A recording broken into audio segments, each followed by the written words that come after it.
लोग पहले मारे आ जाए।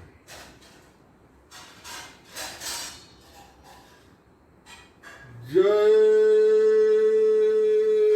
गुरुदेव, जय गुरुदेव, जय गुरुदेव, जय गुरुदेव,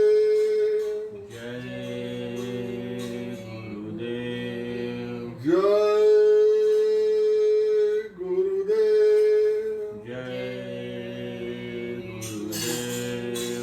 जय गुरुदेव नाम किसका? प्रभु का, जय गुरुदेव नाम किसका? प्रभु का, जय गुरुदेव नाम किसका? प्रभु का, प्रभु का पावन नाम, जय गुरुदेव, प्रभु का पावन नाम, जय गुरुदेव, प्रेम से बोले।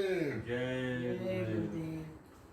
प्रातः स्मरणीय सर्व समर्थ सदा सर्वत्र वंदनीय परम पूज्य नामी महाप्रभु बाबा जय गुरुदेव जी, गुरु जी के चरणों में कोटि कोटि प्रणाम।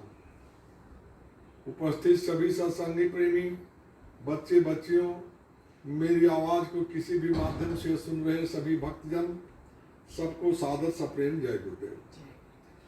गुरु महाराज की बड़ी विशेष कृपा आज हम सब पे हुई, जो ऐसा शुभ अवसर प्रदान किया।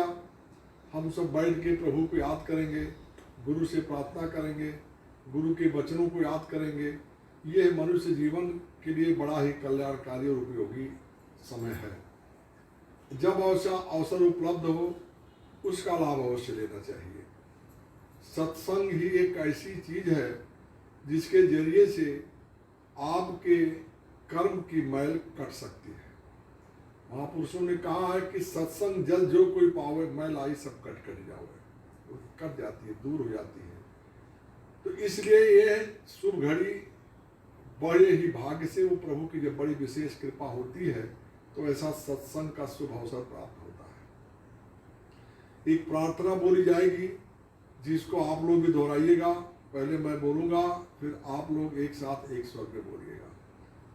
जय गुरुदेव,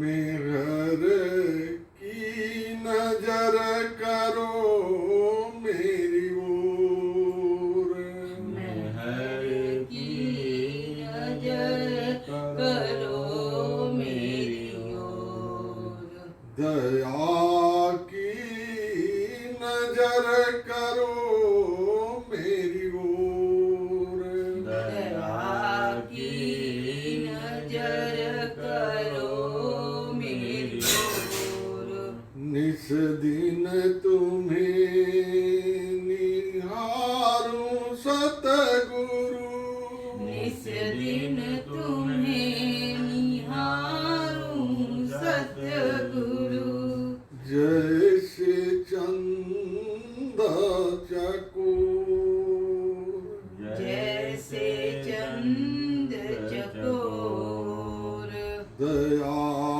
की नजर करो मेरी ओर, दया की नजर करो मेरी ओर, जानू न कौन भूल हुई तन से, जानू न कौन भूल हुई तन से, जानू न कौन भूल हुई मन से, जानू न कौन भूल हुई मन से, लियो मुझसे मुख मोड़, लियो मुझसे मुख मोड़, दया की नजर करो मेरी ओर, दया की नजर करो मेरी ओर, सदा दयाल स्वभाव तुम्हारा, सदा दयाल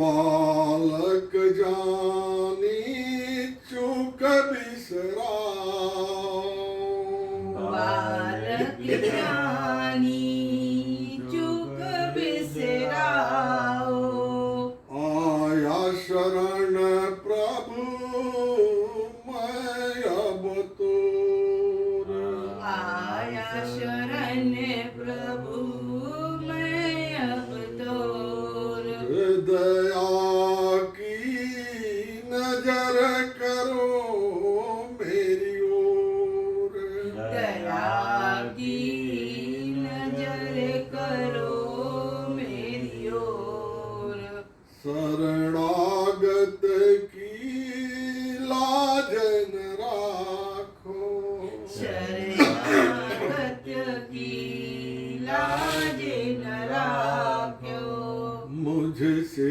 पतित अब जाए के ही ओर, मुझसे पतित अब जाए कहीं और, दया की नजर करो मेरी ओर, दया की नजर करो मेरी ओर, मेहर की नजर करो मेरी ओर, महल की नजर करो मेरी ओर, अब की बार जो बारी ले हूँ मोही, अब की बार जो बार ले रो मोहे, अब की बार जो बारी ले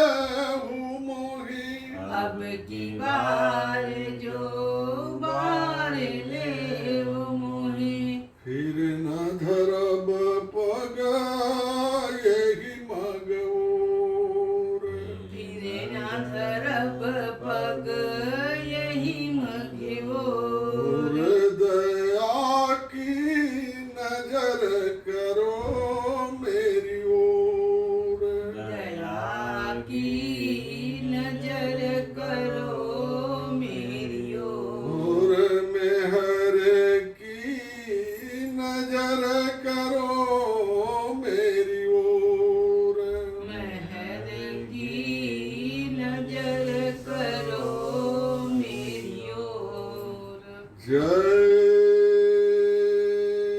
गुरुदेव। जय गुरुदेव। परम पूज्य गुरु महाराज के चरणों में कोटि कोटि प्रणाम करते हुए उपस्थित सभी सत्संगी प्रेमी बच्चे बच्चियों सबको सादर सा प्रेम जय गुरुदेव।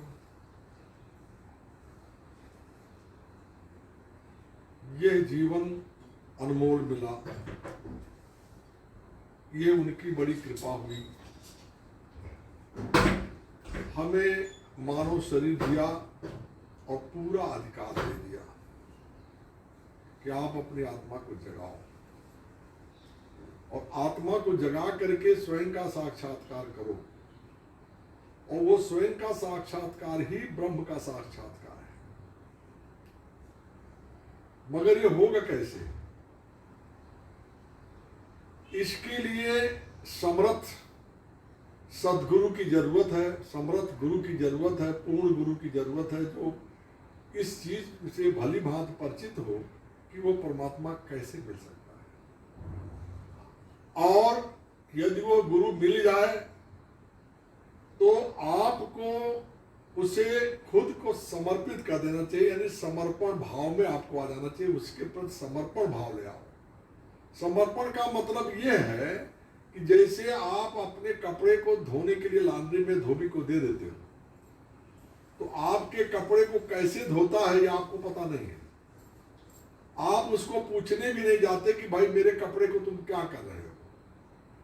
वो उसको गर्म करता है, उसमें साबुन लगाता है, क्या क्या करता है, उसकी पिटाई करता है, धुलाई करता है, ठुकाई करता है, और सुखा करके ब्लीचिंग करके कलर करके जो भी करना होगा सब कुछ वो अपने मन से करेगा, जो उस कपड़े के शुद्धता के लिए आवश्यक होगा। न तो कपड़ा कुछ वहां बोलता है और न आप कुछ बोलते हैं। और वो 1-2 दिन 4 दिन में उसको कंप्लीट करके बढ़िया सा साफ करके रंग रोगन सब सही करके और उसको बढ़िया सा लास्ट में गरम गरम लोहे की प्रेस से उसको गरम गरम सेक करके यानी प्रेस करके आपके सामने उस कपड़े को ले आता है। आप कपड़े को देख के प्रसन्न हो जाते हैं। आप कहते हैं वाह क्या धुलाई किया तुमने, बहुत अच्छा, तुम्हारी धुलाई तो ठीक है, ले जाओ और तुम्हें इसके बदले में मैं इतनी बख्शीश भी देता हूं। अगर आप खुश हो जाते हैं तो कुछ उसको बख्शीश के रूप में भी दे देते हैं। ऐसे ही अपने आप को गुरु को समर्पित कर दो। एक बार गुरु को समर्पित कर देने के बाद में आप यह चीज भूल जाओ कि हमें सुख मिल रहा है कि दुख मिल रहा है। दुख और सुख कोई चीज नहीं है, ये अनुभव का मामला है। आप सुख को भी दुख के रूप में अनुभव कर सकते हो, दुख को भी सुख के रूप में अनुभव कर सकते हो, क्योंकि आपकी उस पर आसक्ति नहीं हो रहेगी जब, तो आपके लिए कुछ सुख और दुख कोई मतलब नहीं है। क्योंकि आपको जब इस बात का पता लग जाएगा कि मैं अलग हूं और ये सुख दुख इस शरीर को मिल रहा है, जो शरीर मेरी नहीं है। भाई ये शरीर किसी ने दिया है, ये उसका है। गुरु महाराज ने कहा है किराए का मकान आपको थोड़े समय के लिए मिला हुआ है। जब ये किराए का मकान है, आप इसमें रहो, आप रह रहे हो इसमें। तो अगर ये भाव रख करके साक्षी भाव में आप इस मकान में हैं, तो जब आप देखें कि भूख लगी है तो भोजन कौन कर रहा है, आप देखें कि प्यास लगी है तो पानी कौन पी रहा है, आप देखें कि नींद लगी है तो सो कौन रहा है।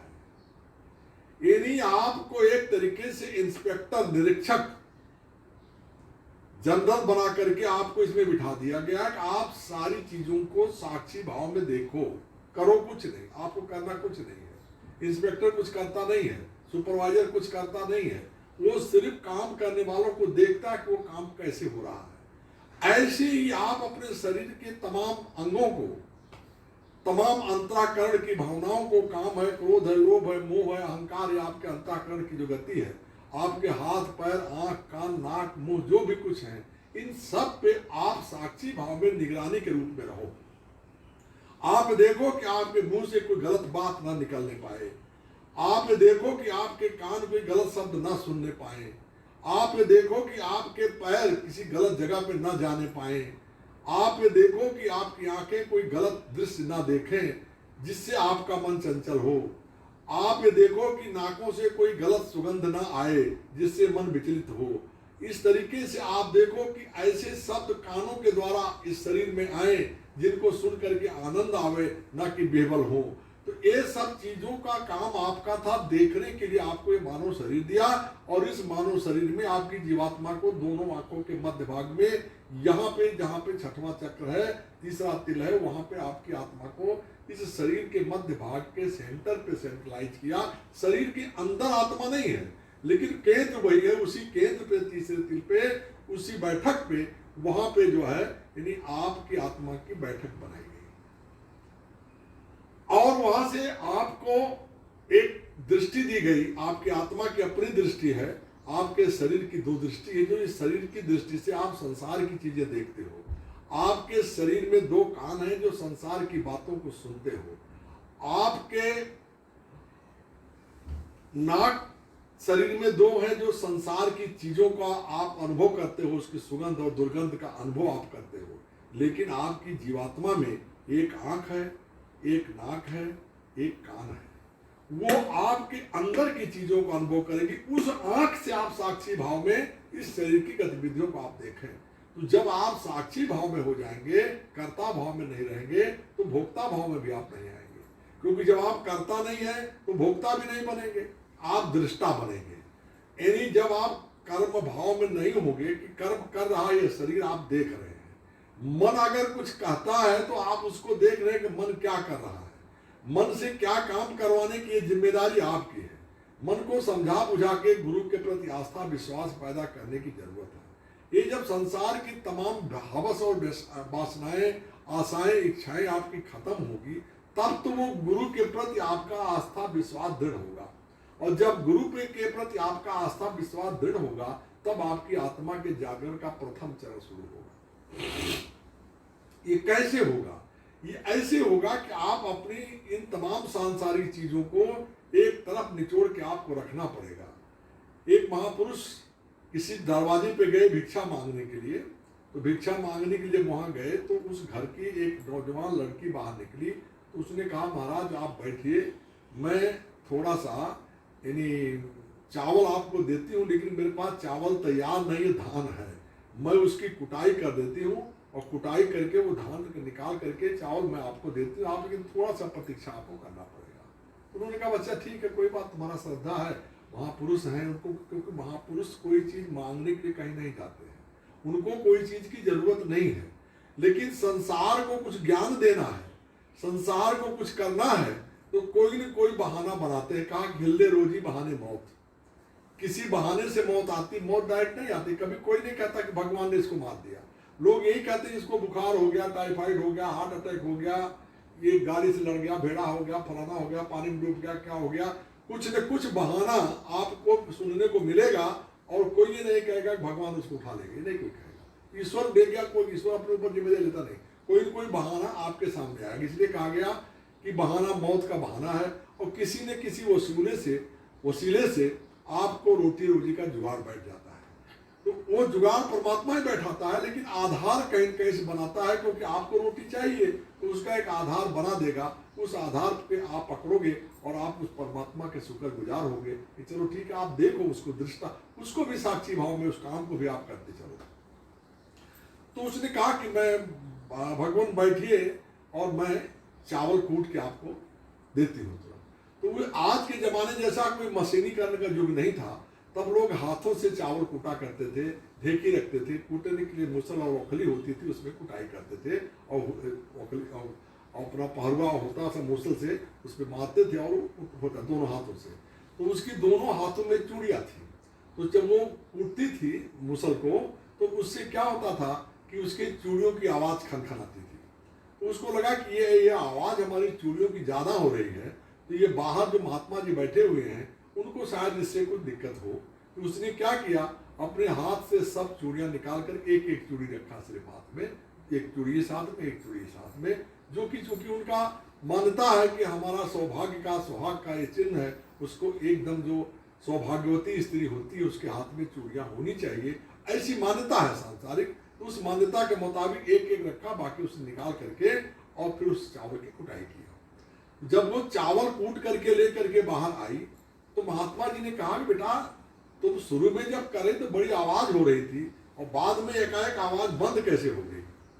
तो उसने कहा महाराज मैं कुटाई जब कर रही थी तो हमारे हाथ में चूड़ियां भरी हुई थी, तो उन चूड़ियों की झंझनाहट होती थी, तो मैंने सोचा कि आप बाहर खड़े हैं इंतजारी में, और इन आवाजों से आपके ध्यान भंग होंगे, आपका मन विचलित होगा, या आपको इस आवाज से तकलीफ हो सकती है, इसलिए मैंने उन चूड़ियों को निकाल करके एक चूड़ी अपने हाथ में, एक इसमें रखा, और मैंने पूरे चावल की कुटाई की, और महाराज ये तैयार हो गया है, अब आप अपनी आवश्यकता अनुसार आप इसको लीजिए, ग्रहण करिए और आप दे जाइए। तो महात्मा ने तो लिया, क्योंकि उनको शिक्षा देना था।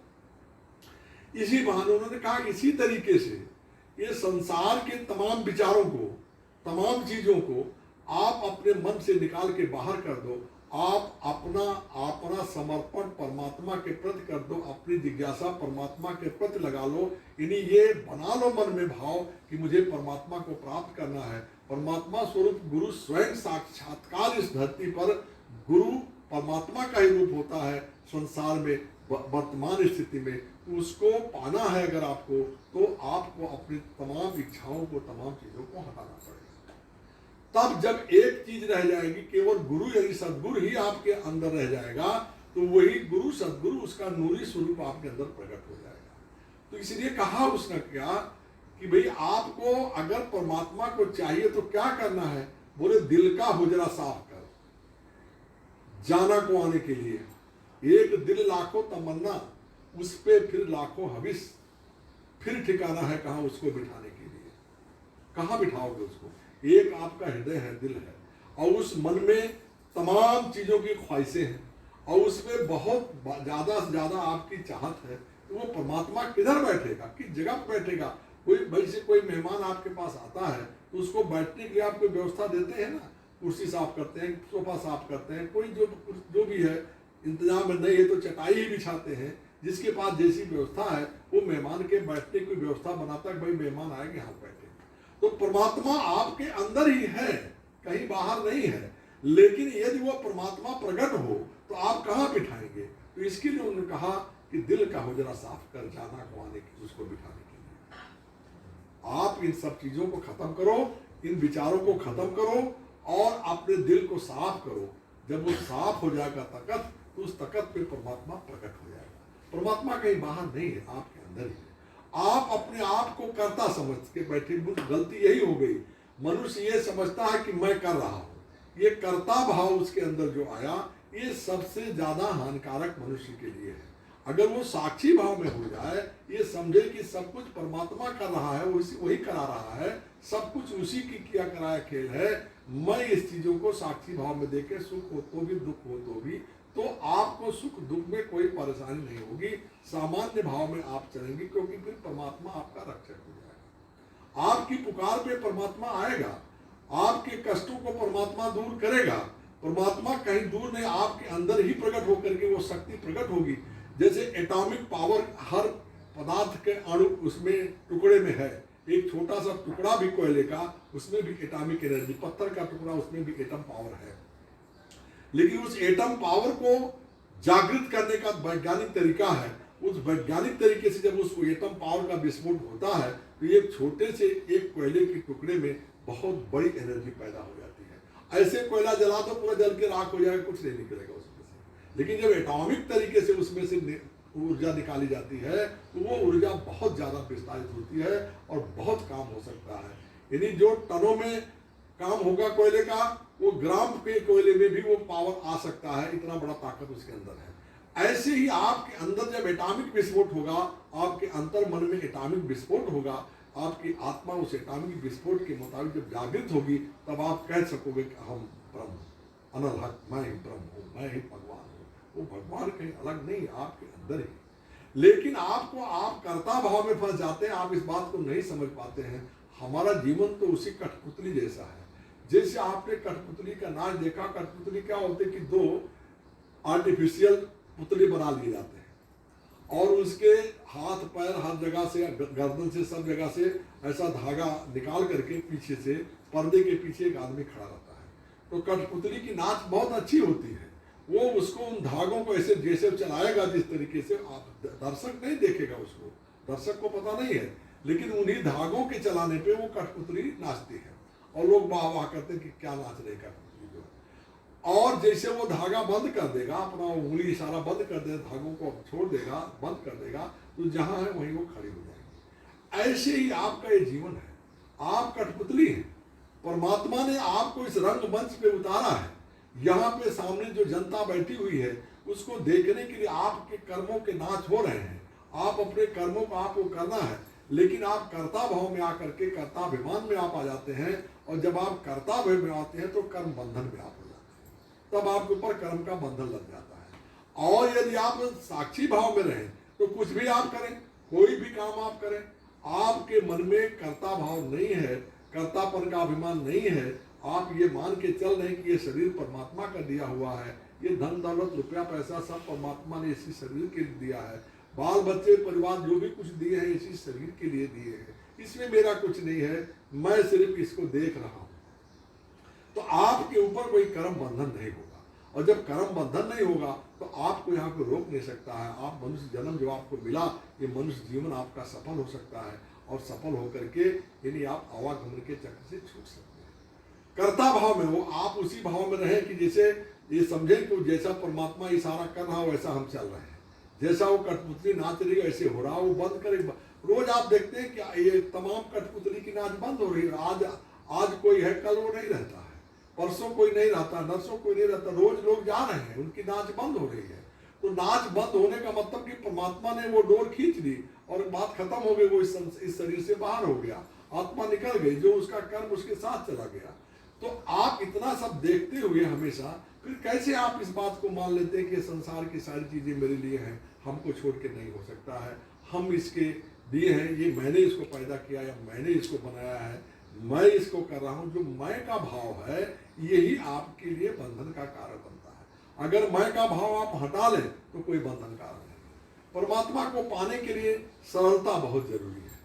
अगर सरलता आपके अंदर आ गई और आपने अपने आप को परमात्मा के हक को समर्पित कर दिया, तो उस समर्पण भाव करते ही परमात्मा आपके सामने होता है, वो प्रकट हो जाते हैं। वो आपके अंदर ही है, कहीं दूर नहीं, कहीं चल के यहीं आना है। वो साथ साथ आपका सारा क्रियाकलाप आपका वो देख रहे हैं, करा रहे हैं और कर रहे हैं। वो विस्तारित रूप में है और उसी एक रूप में भी है, सब में है और सब उनमें है। ये भाव उनके अंदर हमेशा गुरु के लिए लागू होता है। भगवान कृष्ण ने गीता में यही कहा कि मैं सब में हूं और सब कुछ मुझ में है। हम में से हमसे कोई बाहर नहीं है।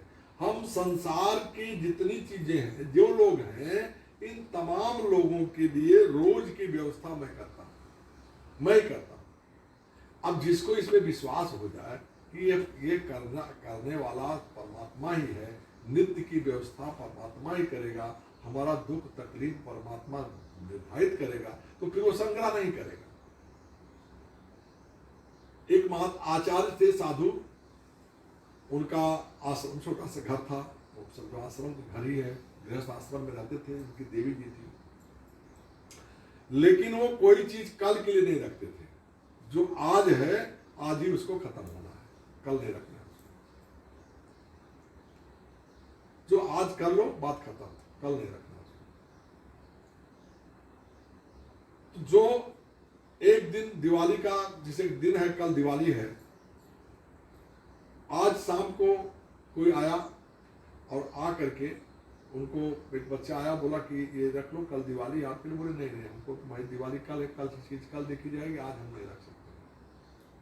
और सवेरे उठे, वो अपने स्कूल जहाँ जाते थे, पढ़ाते थे, आचार्य थे, अपने पाठशाला चले गए और उनकी देवी जी घर पे दिवाली का दिन कोई नहीं आया, कोई नहीं आया, पूरा दिन उनका बीत गया। और शाम को देखा उन्होंने कि भाई कुछ नहीं आया, रोज आ जाता था, आज कुछ नहीं आया। तो एक समझदार व्यक्ति अगर हो तो ये सोचेगा चलो ठीक है, रोज आता है और अगर आज नहीं आया, एक दिन परमात्मा की इच्छा ऐसी नहीं है तो कोई बात नहीं, एक दिन बिना खाए भी बिता लिया जाए, बिता सकता, कोई मौत नहीं आ जाए एक दिन नहीं खाने से। लेकिन नहीं, ठीक है, उन्होंने ये कहा कि जब ये कहा है उन्होंने गीता के इस श्लोक में कि नित्य का व्यवस्था हम करते हैं, योग्य छे वहां में हम आपके अच्छे बुरे का पूरा देख रेख हम करते हैं, रोज हमको आपकी व्यवस्था करनी है, तो आज उन्होंने व्यवस्था क्यों नहीं किया? इसका मतलब है कि ये श्लोक गलत है। तो उन्होंने उस श्लोक को पेंसिल से काट दिया, ऐसे क्रॉस कर दिया कि गलत है। उतने पर भी उनका मन नहीं भरा, उन्होंने क्या किया, उसमें स्याही पोत दिया, एकदम काला कर दिया और बोले ये गलत है, श्लोक जो है ये भगवान, अब इतना हो गया, अब दिवाली के दिन कुछ नहीं आया, मतलब क्या है। लेकिन जब वो घर पहुंचे शाम को, तो उससे पहले, उनके पहुंचने से पहले एक बालक वहां पे आया और आ करके उस सारा सामान जो भी गठरी सर पे रख करके ला करके उनको दिया और बोला कि हमको थोड़ा आने में देर हो गई, आपके घर से मेरा गांव थोड़ा दूर है। अभी परमात्मा की लीला कि भाई दूर है, हम लेके आने में थोड़ा समय विलम्ब हुआ और आज आपका दिवाली का दिन था, हमको लाना था लेकिन थोड़ा देर हो गया है, माता जी इसको लो। बोले बेटा तुम्हारे शरीर पे सब निशान कैसा, तुम्हारे मुंह पे ये काला काला कैसे लगा हुआ है? अब देखो वो इस श्लोक पे लगा रहे हैं, लेकिन क्योंकि वाणी परमात्मा की है, गीता भगवान कृष्ण की वाणी है, उन्होंने कहा है, कुरुक्षेत्र के मैदान में उस गीता को उपदेश अर्जुन को दिया, तो लोग मानते हैं कि परमात्मा की वाणी है, तो वो उन्होंने लगाया तो इस श्लोक पे, लेकिन वो परमात्मा उनको शिक्षा देने के लिए वो बालक रूप में आ करके और उस माता के पास उन्होंने सामान दिया और उस ब्राह्मणी ने, उनकी पत्नी ने उनका चेहरा वगैरह साफ किया, धोया, अच्छे से किया, प्यार किया, उनको पानी धानी पिलाया, इसके बाद उनको विदा किया, वो तो चले गए। अब जब ये आए लौट के तो उन्होंने कहा कि ये सब सामान का कैसे आया, तो बताया ऐसे सामान इस तरीके से बालक लेके आया। लेकिन उस बालक को पता नहीं कौन आदमी इतना निर्दयी था कि पूरे शरीर पे उसके निशान थे, खींचा हुआ, जैसे चाकू से निशान कर दिया जाए, क्रॉस ऐसा निशान था, और उसके पूरे मुंह पे कालिक होती हुई थी। ये देखो उस कालिक को धोने में मेरे दोनों हाथ काले हो गए। तो आचार्य जी जब उसको सुना, देखा, उन्होंने तो समझ गए कि भगवान की मर्जी हुई है और रोने लगे। फिर उस पुस्तक का 108 उन्होंने परिक्रमा किया और माफी मांगा। फिर से उस श्लोक को उसमें लिखा। उन्होंने कहा भाई परमात्मा सर्वसमर्थ है, वो वाकई में व्यवस्था करता है, नहीं व्यवस्था करता ऐसा नहीं है। कोई चीज की व्यवस्था मनुष्य होकर के आप नहीं कर सकते। आप ये समझते हो कि मैं काम करूंगा तो कोई खाएगा, ऐसा कुछ नहीं है। जिसको जो खाना है वो तभी खाएगा जो उसके भाग्य में। सब अपना भाग्य प्रारब्ध जो आपने कर्म किया है पिछला, उन पिछले कर्मों का प्रारब्ध आपके साथ जुड़ा हुआ है। गुरु महाराज ने कहा कि आपको केवल भजन की चिंता करनी चाहिए, बाकी कोई चीज की चिंता आप मत करो। तो हमारा कहने का मतलब कि हम सबको अपने जीवन में अपने आप को जानने की कोशिश करनी चाहिए कि हमारा अंतर्मन कैसे जागे, हमारा मन हमारी बातों को माने, मन को समझा करके बुझा करके साक्षी भाव में संसार का सारा काम आप करो। जब आप समर्पण भाव कर देंगे परमात्मा को, तो परमात्मा आपका कोई काम बिगड़ने नहीं देगा, क्योंकि वो आपका काम बिगाड़ने के लिए नहीं पैदा किया है। आपको ये अवसर दिया है आपका बनाने के लिए। क्या बनाने के लिए? कि आप इस संसार के आवागमन के चक्र से छूट जाओ। लेकिन जब तक आप अपने आप को समर्पित नहीं करोगे, तब तक वो चीज संभव नहीं। आप समझ नहीं पाओगे कि कौन कर रहा है। आप समझोगे मैं कर रहा हूं, इसी अहंकार में जीवन बीत जाता है। जब आपके अंदर से ये अहंकार चला जाता है। द्रौपदी की चीर खींची जा रही थी, उसका धोती का चीरहरण हो रहा था भरी सभा में। उसको नंगा करने के लिए दुर्योधन ने कह दिया था दुशासन को, और दुशासन जिसके 10,000 हाथियों का बल था, वो उस ताकत से उस साड़ी को उसकी खींच रहा था। लेकिन उसने परमात्मा को पुकारा। जब वो साड़ी हाथ से पकड़ी तो कृष्ण नहीं आए। जब उसने दोनों हाथों से साड़ी को पकड़ा, कृष्ण नहीं आए। फिर साड़ी को अपने दांत से पकड़ा तो कृष्ण नहीं आए। लेकिन जब दांत से भी हाथ से भी साड़ी को छोड़ करके उसने कहा कि हाँ कृष्ण, अब मैं हमारी इज्जत निकल जाएगी, तो फिर उसी समय में कृष्ण वहां प्रकट हुए। पर कृष्ण कहीं दूर थोड़ी थे। कृष्ण तो ये चाह रहे थे कि हम जल्दी से आए, हम आए, लेकिन बुलाए तो सही, हमारे ऊपर भरोसा तो करे। अगर इसको ये भरोसा है कि मैं हाथ से पकड़ी हूँ साड़ी को इसलिए बच गया, मैं जो है दांत से पकड़ी हूँ मेरी साड़ी इसलिए मैं बच गई, पूरे जब तक ये भाव खत्म नहीं होगा, निर्मल भाव से जब तक आप परमात्मा को समर्पित नहीं हो जाओगे, परमात्मा आपके सामने प्रकट नहीं हो सकता है। क्योंकि जब तक दूसरे विचार आपके दिल में हैं, तब तक आपके दिल में वो परमात्मा कैसे प्रकट होगा। इसलिए सब चीजों से मन हटा करके जब आप समर्पण भाव में परमात्मा के पास आ जाओगे, तो परमात्मा वहां पर प्रकट होगा। तो कृष्ण प्रकट हुए। जब कृष्ण प्रकट हुए तो कहते हैं कि फिर क्या हाल हो गई? हाल ये हो गई कि पता नहीं चलता था कि साड़ी बीच नारी है कि नारी बीच साड़ी है, कि साड़ी ही की नारी है कि नारी ही की साड़ी है। मतलब इतना साड़ी वो बढ़ा कि 10,000 हाथियों का बल वाला दुशासन खींचते खींचते खींचते खींचते थक करके वहां गिर गया। ये माया प्रभु की है। और इन कोई ये ऐसे नहीं हो गया। ये इन लोगों का जो आज द्रौपदी के किसी पूर्व जन्म का कोई कर्म था। पूर्व कर्म ऐसे थे जिन कर्मों के आशीर्वाद से किसी महात्मा की ऐसे समय में उसने सेवा की थी। वो कहानी थोड़ी अलग है, फिर उसमें से जाएंगे तो बढ़ जाएगा विषय। तो कहने का मतलब वो अपने पूर्व समय में किसी महात्मा की मदद किया, और वो मदद की वजह से उस महात्मा के आदेश से, सत्य सदगुरु के आदेश से, भगवान जो व्यवस्थापक है यहाँ का, इस तीनों लोगों का मालिक है, वो बाध्य है। उनके इशारे पर उनको काम करना पड़ता है। उनके आदेश में भी कृष्ण को वहाँ आना पड़ा, और कृष्ण वहाँ प्रकट होकर के अपनी योग माया के बल से उस चीज को उन्होंने बढ़ा दिया। और कुछ नहीं। देखिए, ये संसार की जितनी चीजें आप देख रहे हैं और जो चीजें आप देखेंगे कहीं जा करके, या जो कुछ आप समझते हैं, रात को सोते हैं आप सपना देखते हैं, तो ये सब चीजें एक तरीके से वो भी सपना झूठा, ये भी सपना झूठा है। गोस्वामी जी ने कहा, मोह निशा सब सोन हारा, देखें स्वप्न अनेक प्रकारा। सभी लोग माया की निशा में लोग सो रहे हैं, और दिन में भी सो रहे हैं, रात को भी सो रहे हैं। दिन का भी सपना देख रहे हैं, रात को भी सपना देख रहे हैं। जैसे आप रात में सपना देखते हैं तो आपको वो सच्चा लगता है, उस समय जब तक आप सपने में होते हैं आपको झूठा नहीं लगता है। ऐसे ये दिन में आप जो सपना देख रहे हैं, ये भी सपना आपको सच्चा लगता है। ये सपना ब्रह्म का है, परमात्मा का बनाया हुआ सपना है, और वो सपना आपकी माया का सपना आप अंदर देखते हैं, योग माया का सपना है, वो उसका सपना है। भगवान कृष्ण ने भी स्वयं को करता नहीं कहा, करता नहीं मानते थे। वो कहते थे कर्मण्य अधिकारस मा फलेस कदाचिना, आप कर्म करो, फल की इच्छा मत करो। वो भी अपना काम अपनी योग माया से कराते थे, योग माया को ही सौंपते थे। कोई काम करना हो, कुछ भी कराना हो, तो उसमें कर्ता भाव में नहीं, वो हमेशा वो साक्षी भाव में हमेशा रहते थे, क्योंकि उनको भी बंधन में नहीं पड़ना। इस संसार की सृष्टि में जो आएगा, चाहे जिस रूप में आए, स्वयं परमात्मा का अवतार होकर के भी आए, तो कर्म बंधनों से मुक्ति नहीं मिल सकती है, उसका लेना देना तो पूरा करना पड़ेगा। राम आए थे तो उन्होंने भी कर्म बंधन किया, बाली को मारा छुप करके, तो कृष्ण को भी बाली, वही बाली बहेरिया बन करके और बाण मारा, इनके पैर में लगा और उसका अदला बदला उनको देना पड़ा।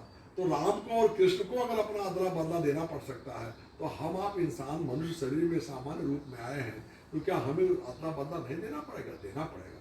ये चीजें हैं। तो गुरु पे पूर्ण विश्वास होना चाहिए, पूरा विश्वास रखना चाहिए, और गुरु के प्रति अपने अंदर पूरा समर्पण भाव रखना चाहिए। गुरु का वचन सर्वोपरि। एक बात जो उन्होंने कह दिया वो कह दिया। आज हमारे संगत में गुरु महाराज की इतनी बड़ी संगत गुरु महाराज ने खड़ा किया, तो ऐसे नहीं खड़ा हुआ, बहुत मेहनत किया उन्होंने। एक एक लोगों को जोड़ने के लिए उन्होंने कितनी मेहनत किया। यानी वो पैदल चले, साइकिल से चले, ये साइकिल पे एक प्रेमी को बैठा करके चला करके लेके जाते थे, साइकिल चलाते थे, उसको बैठा करके ले जाते थे कि भाई उसके यहाँ जाना है। तो दूसरा कोई साधन उस समय नहीं था, तब उस समय गाड़ी भी गुरु महाराज के पास नहीं थी। जब वो आप समझो कि 60 के दशक में जो है वो सब बराबर दौरा करते रहे, सब लोगों को जगाते रहे और उनको करते रहे। अब उन्होंने अपने गुरु के लिए, गुरु की महिमा हमेशा उन्होंने किया, और जहां भी बात आई, जब भी सत्संग आया, जब भी कोई चीज आई, तो उन्होंने कहा कि सब दौलत गुरु महाराज ने दिया। उन्होंने कहा ये नाम की दौलत हमको गुरु महाराज ने कहा कि इसको मेरी दौलत है, इसको तुम बांट देना, उसकी जिम्मेदारी मेरी, तुम्हारी कोई जिम्मेदारी नहीं, इसको छुपा के मत रखना। तो उस दौलत को बांटने के लिए इतनी मेहनत किया, और जो शब्द उन्होंने कह दिया, तो शब्द कह दिया, उनके शब्द का हमेशा सम्मान होना चाहिए। हमारे इतने गुरु भाई हैं, आज एक समझो जो समस्या समाज के अंदर और हमारे संगत के अंदर ये एक मसला ऐसा उठ खड़ा हुआ, अभी थोड़े दिनों में सुनने में आ रहा है कि कोई कह रहा है कि मंदिर बनाने की जरूरत नहीं है। मंदिर की आवश्यकता संत मत में नहीं होती है, संत मत में चिन्ह बनाया जाता है। गुरु महाराज ने अपने गुरु का चिन्ह बनाया, इसलिए चिन्ह बनाया, गुरु महाराज ने कहा इसलिए चिन्ह बनाया कि उन्होंने कहा था मेरा चिन्ह यहाँ बना देना, और जिससे लोग जाने, जिससे मैं ये कह सकूं कि इतनी बड़ी दौलत नाम की जो बख्शीश मैं दे रहा हूँ, उसके देने वाले ये महापुरुष, इनका जो तस्वीर, इनका स्वरूप जो इस मंदिर में लगा हुआ है, जिनका ये मंदिर है, उन्होंने इतनी बड़ी दौलत दी है कि जो मैंने इस तमाम लोगों को, करोड़ करोड़ लोगों को मैंने बांटा है। और उन्होंने अपने लिए भी कहा कि भाई मेरा भी चिन्ह यहाँ बना देना। उन्होंने जगह निर्धारित किया, ये जगह पे निर्धारित करके कि मेरा चिन्ह यहीं पे बनाना। जब बनाना, पत्रकारों ने उनसे पूछा था एक बार कि आपने तो अपने गुरु के लिए इतना किया, आपका, तो बोले भाई हमारे तो इतने लोग हैं, तो ये जो करेंगे उसको देखना। लेकिन उन्होंने अपने चिन्ह के बनाने की जगह निर्धारित कर दी कि मेरा चिन्ह इस जगह बनेगा। ठीक है, आज उस जगह में थोड़ा सा विवाद है, कुछ सरकार का झमेला है, कुछ और तरीके की बातें, टेक्निकल बहुत सारी चीजें होती हैं। लेकिन एक बात समझो, संत सदगुरु के वचन दो नहीं हो सकते। एक महात्मा थे, उनके शिष्य थे, वो आर्मी में थे, और उस आर्मी में रहते हुए किसी कारण से कोई एक्सीडेंट हुआ, कहीं गिरे या क्या हुआ, उनके पैर में चोट लग गई, पैर टूट गया उनका, मतलब फ्रैक्चर हो गया। तो फ्रैक्चर हो गया तो उसका प्लास्टर वगैरह करवाए, और डॉक्टरों ने उनसे कहा कि अगर आप चिकन सूप पिए तो ये जल्दी ठीक होगा, कैल्शियम बढ़ेगा, आपका ये फ्रैक्चर जल्दी ठीक हो जाएगा। तो उन्होंने कहा भाई मैं तो शाकाहारी हूँ, गुरु ने हमारे सब खाने के लिए मना किया है। तो उन्होंने कहा पूछ लो उनसे। तो आज जैसा टेलीफोन का जमाना नहीं था उस समय में, तो उन्होंने चिट्ठी लिख के भेजा अपने सदगुरु, अपने गुरु के पास। उन्होंने कहा कि गुरुदेव ऐसा डॉक्टर लोगों का सलाह है, यदि आप कहें तो मैं ये चिकन सूप ले सकता हूँ कि नहीं ले सकता। तो उन्होंने उनको जवाब दिया कि सदगुरु का वचन एक होता है, दोबारा नहीं होता है। एक बार कह दिया गया कि शाकाहारी रहना जरूरी है, तो मतलब रहना जरूरी है। अब तुम इस बात को सवाल तुमको पूछना ही नहीं चाहिए। तो जब गुरु महाराज ने ये कह दिया कि हमारा चिन्ह यहाँ पे बनाना, तो यह सवाल खड़ा करना, आप ये सवाल खड़ा करते हो लोगों के बीच में, संगत के बीच में, गुरु भाइयों के बीच में, मंच से आप ये सवाल कैसे कर सकते हैं कि आप लोग तय करो कि मंदिर कहाँ बनेगा, और नहीं तो 1 महीने के बाद मैं तय करूंगा कि कहाँ बनेगा। अरे भाई, ये कोई सवाल ही नहीं खड़ा होता। आपको और सारे लोगों को ये संकल्प करना चाहिए, ये संकल्प करना चाहिए हमारे सभी गुरु भाइयों को कि गुरु महाराज ने जहां पे कहा है, गुरु महाराज का चिन्ह वहीं पे बनेगा, अन्यथा हम कहीं दूसरी जगह गुरु महाराज का चिन्ह नहीं बनाएंगे। ये जब संकल्प सारे गुरु भाई हमारे लेंगे और आप भी लोगे, आपको जिम्मेदार बनाया गया, आप जिम्मेदार कहते हो कि मुझको गुरु महाराज ने जिम्मेदार बनाया है और हमको नामदान के लिए कहा है, हमको संगत की संभाल के लिए कहा है, तो आपको तो वो भी जिम्मेदारी गुरु महाराज ने दी है ना कि भाई ये मंदिर का निर्माण भी वहां पे आप करोगे, उस चिन्ह का निर्माण भी आप ही करोगे, आप ही के हाथ से करवाने के लिए कहा है। यदि आप मैदान छोड़ते हैं तो ऐसा नहीं, आप एक घोषणा करो, संकल्प करो कि मैं संकल्प करता हूं कि गुरु महाराज का मंदिर उसी जगह पे बनेगा, अन्यथा मैं अपने जीवन काल में कहीं मंदिर नहीं बनाऊंगा। और सभी गुरु भाई इस बात का संकल्प करें, जिन जिन लोगों ने गुरु महाराज का नाम दान लिया है। संकल्प में बहुत बड़ी शक्ति होती है। संकल्प से ब्रह्मा इस सृष्टि की रचना करते हैं, संकल्प से ही विष्णु इस सृष्टि का पालन करते हैं, संकल्प से ही भगवान शिव इस सृष्टि का संहार करते हैं। इन सबके संकल्प लिया है, संकल्प के बल पे बहुत कुछ हो सकता है। वेदों में लिखा ऋतुमया पुरुषा, पुरुष को संकल्प ही पुरुष बनाता है। हम सब अगर मिलकर संकल्प कर लें तो आप क्या समझते हैं कोई बड़ी चीज, कठिनाई क्या है?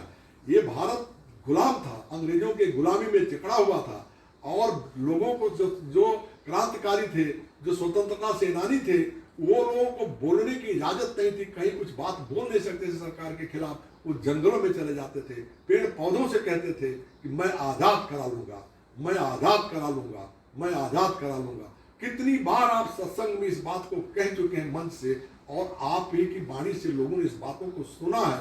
और इसके बावजूद आप आज ये कहो कि भाई गुरु महाराज का चिन्ह बनने का समय नजदीक आ रहा है, भव्य मंदिर बनना चाहिए, ये बहुत ही स्वागत योग्य बात आपका है। लेकिन उसी के साथ आपको ये भी कहना चाहिए कि गुरु महाराज का चिन्ह उसी जगह पे बनेगा जहां पे गुरु महाराज ने कहा है बनाने के लिए, अन्यथा हम अपने जीवन काल में गुरु महाराज का कहीं चिन्ह नहीं बनाएंगे। और हम सब संकल्प लेते हैं, पूरे सत्संगियों को संकल्प दिलाओ। अगर सब लोगों ने संकल्प ले लिया, सब लोगों ने मन में यह संकल्प ठान लिया कि नहीं, गुरु का मंदिर, गुरु का चिन्ह उसी स्थान पे बनेगा जहां पे गुरु महाराज ने कहा है, तो आप भरोसा रखो, गुरु के अंदर वो शक्ति है, वो क्षमता है। गुरु पहले काम पूरा कर देता है, तब अपने शिष्यों को आदेश देता है। कोई काम सदगुरु का बाकी नहीं रहता है, वो तो निमित्त मात्र हम सबको मौका देने के लिए उन्होंने कह दिया मेरा चिन्ह यहाँ पे बनाओ। वो कैसे बनेगा, किधर से बनेगा, क्या डिजाइन होगा, वो सब उन्होंने अब फिट कर दिया है। अब किसके दिमाग से वो चीज पैदा हो जाएगी वो एक अलग चीज है, बाकी गुरु का काम कोई अधूरा नहीं रहता है। इसलिए संकल्प लेने की जरूरत है। अगर ये सारे लोग संकल्प ले लें और आप मंच से इस बात की घोषणा कर दें, तो मैं आपको पूरे विश्वास के साथ कहता हूं, मुझे गुरु पे विश्वास भरोसा है कि जिस दिन आप घोषणा करेंगे उसके 1 साल के अंदर अंदर वहां पे सारी समस्याओं का समाधान हो जाएगा। और उस समाधान के बाद में वहां पे मंदिर निर्माण का, गुरु महाराज के चिन्ह के निर्माण का बुनियाद पड़ना शुरू हो जाएगा और वो निर्माण हो जाएगा। उसमें न कोई रुपए पैसे कमी आएगी, न किसी चीज की कमी आएगी, क्योंकि गुरु महाराज ने बहुत बड़ी बगिया लगाई है। किसी को पैसा नहीं, सारे लोग इतने गुरु भाई हमारे हैं, वो सब जो थोड़ा थोड़ा भी करेंगे तो हो करके वो चीज हो जाएगा। इसलिए एक चीज को बकायदा आप घोषित करें। आप दुविधा में राजनीतिक भाषण नहीं आपको करना चाहिए। संत मत में बिल्कुल स्पष्ट बात होनी चाहिए, स्पष्ट आदेश होना चाहिए कि गुरु के आदेश पे फिर सोच विचार किस बात का। ये सोचना कि आप लोग विचार करो, क्या विचार करना है? विचार कुछ नहीं करना है, सिर्फ आप एक घोषणा करो कि गुरु महाराज का मंदिर उसी जगह पे बनेगा जहां पे गुरु महाराज ने कहा है। हम संकल्प लेते हैं कि उसके अलावा कहीं हम गुरु महाराज का मंदिर नहीं बनाएंगे। और आप सभी गुरु भाई को आप सबसे सर्वश्रेष्ठ हैं। आपको गुरु महाराज ने सबका जानशीन बनाया है, अपना जानशीन बनाया है, अपना उत्तराधिकारी बनाया है। ऐसा अगर आप कहते हैं और आप उत्तराधिकारी हैं, इसमें हम सब लोगों को इतराज किसी को नहीं है। लेकिन आप ये घोषणा कर दें, जिस दिन आप ये घोषणा कर देंगे उसके 1 साल के अंदर अगर सारे सत्संगों ने संकल्प ले लिया कि गुरु का मंदिर उसी चिन्ह उसी स्थान पे बनेगा जहां पे गुरु महाराज ने कहा है, उसको कोई रोक नहीं सकता है, वो चिन्ह बनेगा। यह भावना अगर सारे लोगों की तरफ से संकल्प होकर के आएगा और सारे लोग इस बात को कहेंगे, तो गुरु महाराज इतने समर्थ हैं, वो खड़े होकर मंदिर को बनवा देंगे। वो कहीं गए थोड़ी हैं। उन्होंने कहा कि बच्चा, हम जब तक परिवर्तन नहीं कर देंगे हम जा नहीं सकते हैं। हमारा काम परिवर्तन करने का है, हम परिवर्तन करके जाएंगे। हम जो पेड़ लगाए हैं उसका फल खा के जाएंगे। जब इतनी बातें वो कहे हैं और कहते हैं, उन्होंने कहा जिसको नामदान मिला गुरु उसके लिए हमेशा जिंदा रहता है, शब्द स्वरूपी संग है कभी न होते दूर, तो फिर चिंता किस बात की है। उन्होंने कहा भजन करो, हमें भजन करना चाहिए। और एक आदेश उनका है, हम सबको वो आदेश है, सारे गुरु भाइयों को आदेश है, जितने जितने लोगों को नामदान उन्होंने दिया है, उन्होंने सबके लिए कहा है कि ये सब हमारे जो लोग हैं, देखो ये लोग क्या करते हैं, ये हम सब की जिम्मेदारी है। हम सब इस बात का संकल्प लें और ये तय करें कि गुरु का चिन्ह वहीं बनेगा। देखो ये लोगों ने संकल्प लिया कि हम मंदिर वहीं बनाएंगे, राम मंदिर के लिए लोगों ने संकल्प लिया कि हम मंदिर वहीं बनाएंगे। संकल्प का परिणाम में हुआ कि आज मंदिर वहां बन रहा है। लोगों ने जंगलों में जाकर के इस बात का संकल्प लिया पेड़ पौधों से कि हम देश को आजाद करा देंगे, देश आजाद हुआ। तो आज इतनी बड़ी संगत, करोड़ों की संगत अगर इस बात का संकल्प ले लेगी कि वो मंदिर उसी जगह पे बनेगा, गुरु का चिन्ह उसी जगह पे बनेगा, और आप उसमें आप उनके उत्तराधिकारी जानसीन अपने को कहते हो, आप भी अगर उसका संकल्प लेते हो, तो आपके साथ साथ हम सब लोग संकल्प लेते हैं और जो भी सहयोग होगा लोग वहां पे करेंगे, वो गुरु महाराज का चिन्ह वहां बन जाए, कोई रोक नहीं सकता उसको। तो इन चीजों पे हमें ध्यान रखना चाहिए। सदगुरु का वचन बदला नहीं जा सकता, एक ही होता है। वो एक बात जो कह दिए वो कह दिए, उसको वामिट होता है। संत वचन पलटे नहीं पलट जाए ब्राह्मण। अगर उन्होंने कहा मेरा चिन्ह यहाँ बनेगा तो वहीं पे बनेगा, वो भव्य मंदिर का निर्माण वहीं पे होगा। बोलो जय गुरुदेव, जय गुरुदेव। अब नाम यज्ञ करेंगे।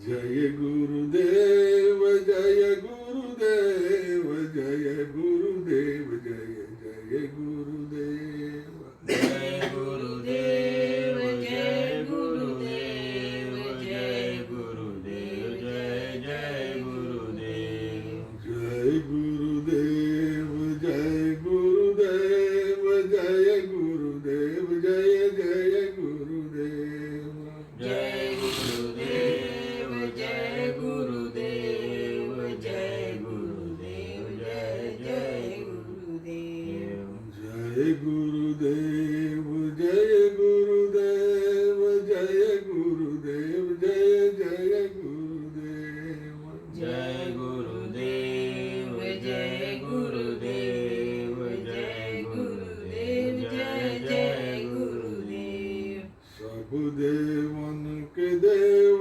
गुरुदेव, जय गुरुदेव, जय जय गुरुदेव, सब देवन के देव गुरुदेव, जय गुरुदेव, जय जय गुरुदेव, हो मेरे मात पिता गुरुदेव, जय गुरुदेव, जय जय गुरुदेव, मेरे मात पिता गुरुदेव, जय गुरुदेव, जय जय गुरुदेव, जीव काज जग आए गुरुदेव, जय गुरुदेव, जय जय गुरुदेव, जीव काज जग आए गुरुदेव, जय गुरुदेव, जय जय गुरुदेव, हो अपना भेद बताए गुरुदेव, जय गुरुदेव, जय जय गुरुदेव, अपना भेद बताए गुरुदेव, जय गुरुदेव, जय जय गुरुदेव, सत स्वरूप रूप गुरुदेव, जय गुरुदेव, जय जय गुरुदेव, सत्य स्वरूप रूप गुरुदेव, जय गुरुदेव, जय जय गुरुदेव, अलख स्वरूप रूप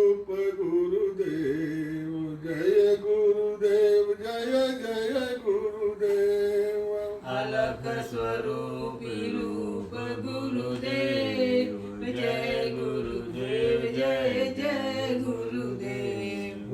अगम स्वरूपी रूप गुरुदेव जय गुरुदेव जय जय गुरुदेव। अगम स्वरूपी रूप गुरुदेव जय गुरुदेव जय जय गुरुदेव। रूप अनामि आप गुरुदेव जय गुरुदेव जय जय गुरुदेव। रूप नामी आप गुरुदेव जय गुरुदेव जय जय गुरुदेव। जय गुरुदेव जय गुरुदेव जय गुरुदेव जय जय गुरुदेव। जय गुरुदेव जय गुरुदेव जय गुरुदेव जय जय गुरुदेव। जय गुरुदेव जय गुरुदेव। अब आरती करेंगे। विनय करहूँ मैं दो कर जोरी। विनय करऊँ मैं दो कर जोरी। सतगुरु द्वार तुम्हारे। सतगुरु द्वार तुम्हारे। दाता द्वार तुम्हारे। दाता द्वार तुम्हारे। मालिक द्वार तुम्हारे। मालिक द्वार तुम्हारे। बिन घृत दीप आरती साजो। बिन घृत दीप आरती साजो। दो अखियन मझधारे। दो अखियन मझधारे। भाव सहित नित बैठी झरोखे। भाव सहित नित बैठी झरोखे। जो हत प्रियतम प्यारे। जो हत प्रियतम प्यारे। पग ध्वनि सुनहु श्रवण ही अपने। पग ध्वनि सुनौ श्रवण ही अपने। मन के काज विसारे। मन के काज विसारे। जागिय सुरत पियत चरणामृत। जागिय सुरत पियत चरणामृत। पियत पियत भुवि न्यारी। पियत पियत हुई न्यारी। घंटा शंख मृदंग सरंगिया। घंटा शंख मृदंग सारंगिया। बंसी वीण सुनारी। बंसी वीण सुनाई। जय गुरुदेव आरती करती। जय गुरुदेव आरती करती। गावत जय जयकारे। गावत जय जयकारे। कोटि कोटि करु वंदना। कोटि कोटि करु वंदना। अरब खरब प्रणाम। अरब खरब प्रणाम। चरण कमल बिसरू नहीं। चरण कमल बिसरू नहीं। जय गुरुदेव नाम। जय गुरुदेव नाम। गुरु माथे पर राखिए। गुरु माथे पर राखिए। रहिए आज्ञा माय। रहिए आज्ञा मान। गुरु को समरथ जानिए। गुरु को समरथ जानिए। गुरु को समरथ मानिए। गुरु को समरथ मानिए। चलिए आज्ञा माय। चलिए आज्ञा मान। कह साहिब तेहि दास को। कह साहिब तेहि दास को। तीन लोक भय नाहि। तीन लोक भय नाहि। हाथ जोड़ी विनती करूं। हाथ जोड़ विनती करूं। सविनय करूं पुकार। सविनय करूं पुकार।